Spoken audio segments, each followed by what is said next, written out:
माजी खासदार रणजितसिंह नाईक निंबाळकर यांचे कार्यकर्ते जगदीश कदम हे घरी येऊन आम्हाला धमकी दिली होती त्यांनी की आता तुमच्या वडिलांचा कार्यक्रम लावला आता तुमचाही कार्यक्रम लावतो अशी आम्हाला धमकी दिली होती. 2019ला इलेक्शन मध्ये पण जरा राजकीय गोष्टी झाल्या आणि त्याच्यानंतर आर्थिक देवाणघेवाण म्हणजे दिगंबर रागवणेंचं असं होतं की मला जे तुमच्याकडून येणं आहे माझा तुमचा जो व्यवहार आहे तो क्लिअर करा म्हणजे माझे मार्ग मला मोकळे. नमस्कार, नवराष्ट्रमध्ये तुमचं स्वागत आहे. खरं तर माझ्या बरोबर ज्या आज महिला आहेत त्यांच्यावरती मकोका दाखल आहे आणि मकोका का दाखल आहे तर एकमेकींची मदत केली म्हणून किंवा आपल्या परिवारातील व्यक्तीची मदत केली म्हणून मकोका दाखल आहे. गेल्या 2 दिवसांपासून एक प्रकरण प्रचंड चर्चेमध्ये आहे. डॉक्टर संपदा मुंडे आत्महत्या प्रकरण. या प्रकरणामध्ये वेगळे उलगडे होताना पाहायला मिळत आहेत आणि वेगळ्या गोष्टी समोर येताना पाहायला मिळतात. आता त्याच प्रकरणाशी निगडीत असलेलं आणखी एक प्रकरण या महिलांच्या माध्यमातून समोर येताना पाहायला मिळतंय. या पीडित महिला आहेत ज्यांच्यावरती मदत केली एकमेकींची म्हणून गुन्हा दाखल करण्यात आलेला आहे. गुन्हा साधा नाहीये, मकोकाचा गुन्हा दाखल आहे. मदत केली म्हणून मकोकाचा गुन्हा दाखल होतो. बरोबर, मदत केली म्हणून दिगंबर रागवणेंना जो कोणी मदत करेल त्याच्यावरती गुन्हा दाखल होणार. म्हणजे त्यात पण 3 प्रकार आहेत. एक तर तो आरोपी असेल, नाहीतर तो फिर्यादी असेल, नाहीतर त्याला साक्षीदार केलेला असेल. अशा प्रकारे यांचं पहिल्यापासून जे प्रशासनाला हाताशी धरून हे जे कार्यक्रम चाललेले तो अशाच पद्धतीने चाललेले. म्हणजे दबाव तंत्र वापरायचं, साम दाम दंडभेद कसं पण करायचं पण साधून घ्यायचं जे त्यांना साधवायचं ते गोष्ट. तुम्ही कोण आहात दिगंबर रागवणेंच्या आणि तुमच्यावरती काय मदत केली म्हणून गुन्हा दाखल करण्यात आला? मी दिगंबर रागवणे माझे नंदे भाऊ लागतात. मी यांची भाऊच आहे. आता आम्ही जेव्हा दिगंबर रागवणेंना अरेस्ट झाली तेव्हा आम्ही एकत्र राहत होतो. तर बाबा मी कुटुंबातील एक व्यक्ती म्हणून माझी रिस्पॉन्सिबिलिटी की घरातील करता धरता पुरुषाच्या बाबतीत जर असं काही झालेलं असेल तर आम्ही पुढे येणं, आम्ही एक होणं, आम्ही कायद्याला लढणं हे आमचं कर्तव्य. आम्ही आमचं कर्तव्य पार पाडतोय. आम्ही का मग डॉक्युमेंट्स वगैरे नाही द्यायचे, नाही करायचे दिगंबर रागवणेंना मदत असं म्हणून. त्यांच्या स्वतःच्या मुलाला त्यांनी सोडलं नाही तर मी तर जरा लांबचीच म्हणायला लागते. मुलाला सुद्धा सकाळी 7 वाजता 15 पोलीस आलते त्याच्या रूम वरती आणि त्याला उचलून नेलं होतं. का तर मुलाला उचलण्यासाठी आणि का तर मम्मीचं काहीतरी कनेक्शन सापडेल म्हणजे त्याला फोन करायला लावला मम्मीला आणि मम्मीला मग कुठे ते सापडेल. 2 वर्ष तर आम्ही असंच जीव मुठीत धरून फिरत होतो. का तर उद्या काय होईल माहिती नाही, कुठला खोटा गुन्हा नोंद होईल माहिती नाही. आणि खोटं कसं केलं, एकानंतर एक केलं. आज 3 वर्ष झालं. 3 वर्ष का लागली, एकानंतर एक गुन्हे दाखल होत गेले. आता एकदम व्यक्तीला अरेस्ट झाली. अरेस्ट पण प्रॉपर प्लॅनिंगने झाली. अशा गुन्ह्यामध्ये ज्याच्यामध्ये इंटरिम बेल मिळालेली आहे अशा गुन्ह्यामध्ये त्यांना अरेस्ट करण्यात आले. 9 ऑगस्टला अरेस्ट झाली. इथे बघा, 9 ऑगस्टला अरेस्ट झाली. 9 ऑगस्टला अरेस्ट झाली. 11ला एमसीआर मिळाला. 11ला एमसीआर मिळाला. ह्या आधीचे गुन्हे ज्याच्यामध्ये एबीए मिळाला होता. 11ला इथं अरेस्ट झाली. एमसीआर मिळाला. एमसीआर मिळाला की नवीन गुन्हा नोंद झाला. 12ला एमसीआर मिळाला. नवीन गुन्हा रेडी होता. ह्याच्यामध्ये 25ला एमसीआर मिळाला. 15/8ला गुन्हा नोंद झाला. म्हणजे एक गुन्हा दाखल झाल्यानंतर ज्यावेळेस एमसीआर मिळतो त्यावेळेस लगेच दुसरा गुन्हा दाखल होतो. असे किती गुन्हे दाखल आहेत? असे आतापर्यंत 15-25 गुन्हे नोंद आहेत. 25 मध्ये 420 खंडणी, मोका, एमपीआयडी म्हणजे जे सराईत गुन्हेगार असतात का त्यांना जी कलम लावली जातात ती आमच्या विरोधात लावली. गुन्हा दाखल करणारे लोक कोण आहेत नेमकी? त्यांची काही नावं वगैरे असतीलच की. आता जसं संपदांच्या प्रकरणामध्ये डॉक्टरच्या प्रकरणामध्ये काही नावं समोर येताना पाहायला मिळतात की यांनी दबाव आणण्याचा प्रयत्न केला. या PSIचं नाव येतं, या APIचं नाव येतं. तसं यामध्ये कोणी आहेत सहकारी त्यांचे? याच्यामध्ये जे चार्जशीट फाईल झाल्या त्याच्यामध्ये पंच म्हणून ज्यांना वापरले ते कारखान्यामध्ये काम करणाऱ्या व्यक्ती आहेत. पंच म्हणून, साक्षीदार म्हणून खासदारांच्या जवळचे कार्यकर्ते आहेत, फिर्यादी म्हणून काही कार्यकर्ते आहेत. त्याच्यानंतर फिर्याद दाखल कुणी केली तर असे फिर्यादी ज्यांचा दिगंबर रागवणेंना आर्थिक व्यवहार झालेला असेल थोडाफार. म्हणजे मूळ जो विषय आहे आर्थिक देवाणघेवाण कशातून झाली तो व्यवहार राहिला वेगळाच पण त्याला गुन्ह्याचं स्वरूप देण्यात आलं की बाबा एमपीआयडी गुन्हा कधी नोंद होतो की दामदुपटीचा आमिष दिल्यानंतर एमपीआयडी गुन्हा नोंद होतो. एमपीआयडी म्हणजे दामदुपटीचा कधी आम्ही विषयच नव्हता बँकेमध्ये तर दामदुप्पट देण्याचा विषयच येत नाही. बरं ह्यांचे पेमेंट रिटर्न गेलेलं आहे पण तरी पण प्रोसिडिंग आहे ना, प्रोसिडिंग एकदा FIR झाली तर त्या सगळ्या प्रोसेस मधून आम्हाला जावंच लागते. तर अशा प्रकारे ज्यांना सह आरोपी म्हणजे आता त्यांनी मोक्यासारखं प्लॅनिंग त्यांचं खूप आधीपासून चाललेलं. ईडी लावण्याचं ईडी 5 ऑगस्ट करण्यात आली, पण त्याचं प्लॅनिंग कधी झालं होतं? 2022 मध्येच झालं होतं त्याचं प्लॅनिंग रीतसर.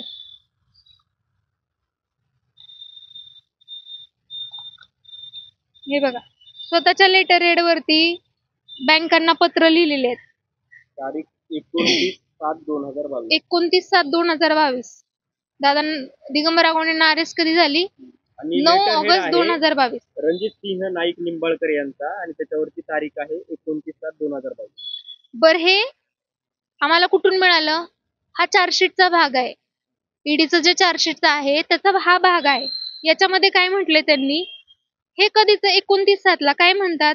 I further come to know that bank has filed criminal suit against him, म्हणजे दिगंबर रागवणेंच्या विरोधात. तोपर्यंत बँकेने कुठलाच क्रिमिनल सूट फाईल केलेला नव्हता दिगंबर रागवणेंच्या विरोधात. बरं, ह्यांचा दिगंबर रागवणेबद्दल एवढा पर्सनल इंटरेस्ट का होता की ह्यांना सगळे अपडेट होता दिगंबर रागवणेंच्या बाबतीत? वाद होते म्हणूनच तर होता ना. आज ते त्यांची जबाबदारी झटकू नाही शकत की माझा आणि दिगंबर रागवणेंचा काही संबंध नाही, हे नाही झालं. त्याच्या पुढचं सगळ्यात महत्वाचं आहे. Further I also come to know that enforcement director had issued letter to bank to file FIR. आज एन्फोर्समेंट डायरेक्टर ईडी काय म्हणते, काय सांगते की बँकांनी कंप्लेंट केलेलं आहे, त्याच्या आधारावरती आम्ही ईडी लावलेली आहे. त्या 12 एफआयआरचा रेफरन्स ईडीने आज ECIR दाखल करताना घेतलेला आहे. म्हणजे याचा अर्थ काय झाला की ईडीने बँकांनी ज्या एफआयआर केल्या त्याचा रेफरन्स घेतला. आणि इथं निंबाळकर काय म्हणतात? बँकांनीच फाईल केलं. ईडीने सांगितलं बँकांना एफआयआर फाईल करा. म्हणजे ईडी आधी बँकांना सांगते तुम्ही एफआयआर करा, मग आम्ही ईडी लावतो. हा काय प्रकार आहे? म्हणजे हे ज्याचं लोणी इकडचे तिकडे लोणी फिरवण्याचं काम आहे. पण हे सगळे गुन्हे दाखल होतात, सगळ्या गोष्टी होतात, परंतु दिगंबर आगवणे यांच्यावरतीच का गुन्हे दाखल होतात हेच का त्यांच्या डोळ्यामध्ये येतात, किंवा यांच्याबद्दलचं वैर का त्यांच्या मनामध्ये? यांच्याबद्दलचं वैर म्हणजे 2019ला एकत्रच, तसं 2007 पासून यांचे संबंध होते. मैत्रीचे, व्यावसायिक, राजकीय असे संबंध होते एकमेकांशी, चांगली मैत्री होती. पण 2019ला इलेक्शन मध्ये पण जरा राजकीय गोष्टी झाल्या आणि त्याच्यानंतर आर्थिक देवाणघेवाण, म्हणजे दिगंबर रागवणेंचं असं होतं की मला जे तुमच्याकडून येणं आहे, तुमचा जो व्यवहार आहे तो क्लिअर करा, म्हणजे माझे मार्ग मला मोकळे. तर खासदारांचं असं म्हणणं होतं की इन्शुरन्स क्लेम करून घे, त्याच्यातून तू पैसे घे. दिगंबर रागवणेंचं असं म्हणणं होतं की बिझनेस पार्टनर नव्हते, पण कारखान्याकडून आयुर ट्रेडर्सची कंपनीला बिलं मारली होती, ती बिलं खोटी होती. त्याच्यामुळे दिगंबर रागवणेंनी की मला आता असलं, म्हणजे मला क्लेम करून घ्यायचा नाही इन्शुरन्स, तर त्याच्यासाठी मला दबाव नका आणू. तर मग खासदारांचं म्हणणं काय होतं की इन्शुरन्स क्लेम केल्यानंतर जे पैसे येतील त्याच्यातून माझं तुला देणं, म्हणजे मी तुला त्याच्यामध्ये मदत करतो. हे मान्य नव्हतं आगवणेंना, आणि म्हणूनसाठी मग तिथून वादाला खरं तर सुरुवात झाली. मग आपल्याकडे जे काही पुरावे होते ते आर्थिक गुन्हे शाखेकडे घेऊन गेलो. ह्या सगळ्यामध्ये झालं असं की दिगंबर रागवणे पत्रकारांना बाईट द्यायचे वेळोवेळी, जे काही ह्याचे सगळे अपडेट आहेत. निंबाळकरांचं असं झालं की माझी बदनामी झाली, मी खासदार असताना माझी बदनामी झाली, माझ्यावरती एफआयआर झाल्या. आता त्यांच्या कारखान्यावर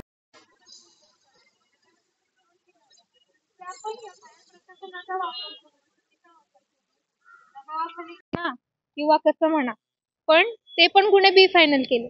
आता 1/6/2022 ची ही नोटीस आहे.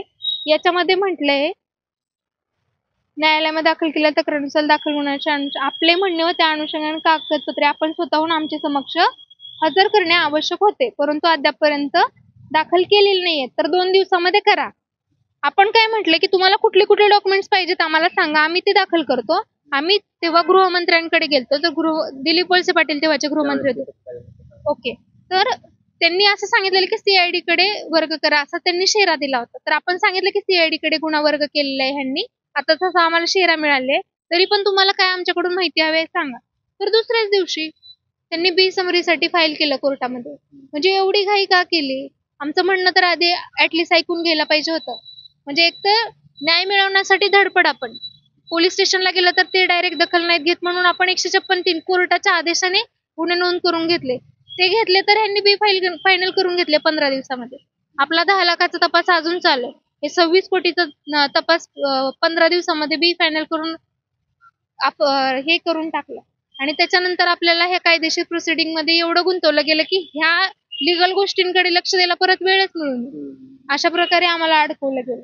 आता आणि याचे त्याच्यानंतर विशेष काय माहितीये का, याच्यामध्ये विशेष ही गोष्ट आहे की हेच ते दिगंबर आगवणे आहेत ज्यांचे हितसंबंध होते, जे त्या खासदारांबरोबर काम करायचे, त्यांना मत त्याच विरोधामध्ये अशा प्रकारची ही कार्यवाही आपल्याला झालेली पाहायला मिळत आहे. यांनी सांगितले की जवळपास खोटे गुन्ह्यांची संख्या फार मोठी आहे, परंतु ह्या ज्या बाजूला जयश्री आगवणे आहेत यांच्यावरती सुद्धा 15 गुन्हे जवळपास दाखल आहेत. मकोकाचा पण गुन्हा दाखल आहे. आता तुम्ही सगळं प्रचारासाठी वगैरे धावपळ केलेली असेल त्या काळामध्ये, तुमच्यावरच 15 गुन्हे. भाऊ मानलं होतं आणि भाऊ म्हणून पहिले घरी आले होते आणि त्या भावाने आज एका बहिणीचा, आज जे राज्यात चालले ना लाडकी बहीणचा, तसा या बहिणीचा संसार पूर्ण उद्ध्वस्त केलेला आहे. फक्त एवढंच की खंबीरपणे उभा राहिली आणि ह्या लढाईला समोर जात राहिली आणि बेल घेत राहिली, त्यामुळं इथपर्यंत आहे. नाहीतर माझ्यावरही आज संपदाताईंसारखी आत्महत्या करण्याची वेळ आली होती कुटुंबात. आणि इथून पुढेही ठरवले आजपर्यंत, इथून पुढेही किती काय करायचं असेल, त्यांना किती केसेस खोट्या करायच्या ते करू द्यात, पण लढाई लढायची. उद्या काय होईल, जीवाचं बरं वाईट होईल, ह्या कसलाही विचार न करून आज आम्ही समोर आलेलो आहे माध्यमांच्या. तुम्ही माध्यमांसमोर येत आहे, परंतु तुम्ही बऱ्याच दिवसांपासून तक्रारी केलेले डॉक्युमेंट पण दाखवले. या तक्रारी केल्यानंतर प्रशासन, शासन किंवा तत्कालीन राज्याचे जे काही कारभारी आहेत यांच्याकडून काही नोंद घेण्यात आली तुमची, काय दबाव वगैरे पोलीस प्रशासनाचा वगैरे काय? आमची कसलीही नोंद घेतलेली नाही. ज्यावेळेस त्यांना अरेस्ट झाली, नंतर मुलींनी आत्महत्येचा प्रयत्न केला, माझ्या मिस्टरांनी आत्महत्येचा प्रयत्न केला कस्टडीमध्ये. तर त्यांना त्यावेळेस प्रशासनाने दखल घेतली असती तर आज आपल्यामध्ये डॉक्टर संपदाताई मुंडे आपल्यामध्ये असल्या असत्या, त्यांच्यावरती ती वेळ आली नसती. आज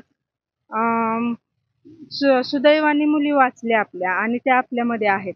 पण ते जे वातावरण होतं दहशतीचं, ते न सांगण्यासारखं आहे. कारण की आमच्या बरोबर कोण बोलत नव्हतं, कोणाबरोबरच नाही. घरातल्या प्रत्येक कुटुंबातल्या व्यक्तीबरोबर कोणी बोलायला तयार नव्हतं, का तर आगवण्यांबरोबर बोललं तरी गुन्हा दाखल होतोय. अशी सगळ्या तालुक्यात दहशत निर्माण केलेली. दहशत म्हणजे हे खरं तर आश्चर्यचकित करणारी गोष्ट आहे की फॅमिलीमधील सगळ्याच व्यक्तींवरती मकोकाचे गुन्हे दाखल आहेत. म्हणजे मकोका हा संघटित गुन्हेगारीचा प्रकार आहे. तुम्हाला माहित असेल की आता बऱ्याच प्रकरणांमध्ये चर्चेमध्ये आहे, परंतु फॅमिलीमधील सगळ्याच महिलांवरती मकोकाचे गुन्हे दाखल आहे. आणि या समोर दिसत आहेत, यांनी आत्महत्येचा प्रकरण यानंतर केलेला होता, केलेला होता. संपदा मुंडेंची सुद्धा त्याच प्रकारची कदाचित मानसिकता झाली असेल त्यांच्यावरती दबाव आल्यामुळं. तुम्ही आत्महत्येचा का निश्चय केला होता, का आत्महत्या करण्याचा प्रयत्न? माजी खासदार रणजितसिंह नाईक निंबाळकर यांचे कार्यकर्ते जगदीश कदम हे घरी येऊन आम्हाला धमकी दिली होती त्यांनी, की आता तुमच्या वडिलांचा कार्यक्रम लावला, आता तुमचाही कार्यक्रम लावतो, अशी आम्हाला धमकी दिली होती. खूप दहशतीचं वातावरण होतं की लोक बोलायला सुद्धा घाबरत होते.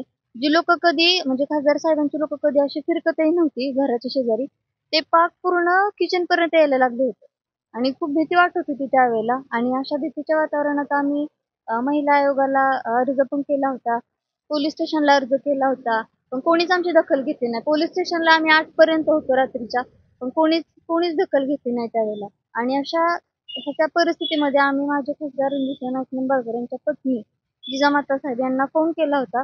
त्यांना सविस्तर सगळ्या गोष्टी सांगितल्या होत्या की आम्ही अनसेफ आहोत, आम्हाला खूप भीती वाटते आहे आणि तुम्ही प्लीज म्हणजे खासदार साहेबांना सांगा की हे सगळं थांबवा. खूप म्हणजे आम्ही म्हणजे असं वाटत होतं की आता सगळं संपलंय, कारण एवढं लोक चर्चा करत होते बाहेर सुद्धा की आता खासदार म्हणजे दिगंबर आगवणे संपला, आता सगळं संपलं, आता तुम्ही पण संपणार, इथपर्यंत लोकांचं हे चाललंय.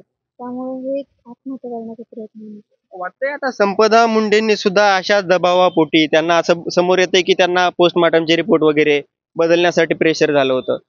हे आत्महत्या नसून हत्या आहे असं वाटतंय? हो, मला तर तसंच वाटतं. कारण की जे पुरावे आता सादर झालेत समोर की त्यांची बहीण आहे सख्खी, त्यांनी सुद्धा ते सांगितलं की हे हस्ताक्षर तिचं नाहीये म्हणून. त्यामुळे मला तर असं वाटतं की याची पूर्ण चौकशी व्हावी. जे 2 आरोपी आता सध्या सापडलेत, तसेच माझे खासदार साहेब यांची सुद्धा चौकशी व्हावी आणि त्यांच्यावर पण गुन्हा दाखल व्हावा, तेव्हा सगळं समोर येईल. आपण हे आता आगवणे कुटुंबाशी बातचीत केली, परंतु यांचा जो मुद्दा आहे तो आज सुषमा अंधारेंनी पुण्यामध्ये पत्रकार परिषद घेतली आणि या मुद्द्यावरती सुद्धा त्यांनी डॉक्टर संपदांच्या मुद्द्यावरती बोलत असताना यांचा सुद्धा मुद्दा मांडला. त्यांनी 277 जवळपास खोट्या कंप्लेंटचा उल्लेख केला, ज्या कंप्लेंट ऊसतोड कामगार असतील किंवा सोबत राहणारेच काही कार्यकर्ते असतील त्यांच्यावरती झालेल्या सगळ्या तक्रारी आहेत. आणि यानंतर एक प्रश्नचिन्ह उपस्थित झालेला आहे की आपल्याकडे असलेल्या पदाचा एवढ्या मोठ्या प्रमाणामध्ये दुरुपयोग कशा प्रकारे केला जातो, ह्याचं एक मूर्तिमंत उदाहरण हे म्हणता येईल. खरं तर आपण गेल्या काही दिवसांमध्ये अनेक घटना ऐकल्या असतील, परंतु त्यामधील ही खरं तर आश्चर्यचकित करणारी घटना आहे. म्हणजे याच्यामध्ये कुटुंबातील सगळ्याच महिलांवरती जो आहे तो मकोका दाखल आहे. आणि या कुटुंबातील मुलं जे आहेत त्या मुलांचं 10वी नंतरचं सगळं शिक्षण जे आहे त्याच्यावरती त्यांना पाणी सोडावं लागलेली अशी परिस्थिती आहे. यानंतर आता शासन प्रशासन माजी खासदारांवर काही कारवाई करणार का, गृहमंत्री त्यांच्याबद्दलचे काही ठोस पावलं उचलणार का? खरं तर काल बोलत असताना त्यांनी क्लीन चिट देण्याचा प्रयत्न केला, परंतु त्यानंतर आता हे कुटुंब सुद्धा आक्रमक झालेलं आपल्याला पाहायला मिळतं. या कुटुंबाला न्याय कधी मिळणार याच्या पुढे अजूनही प्रश्नार्थक चिन्ह उपस्थित झालेलं आहे. या प्रकरणाबद्दल तुम्हाला काय वाटतं? तुमच्याही काही खासदारांबद्दलचे अनुभव आहेत का? ते आम्हाला सांगायला विसरू नका आणि पाहत राहा नवराष्ट्र.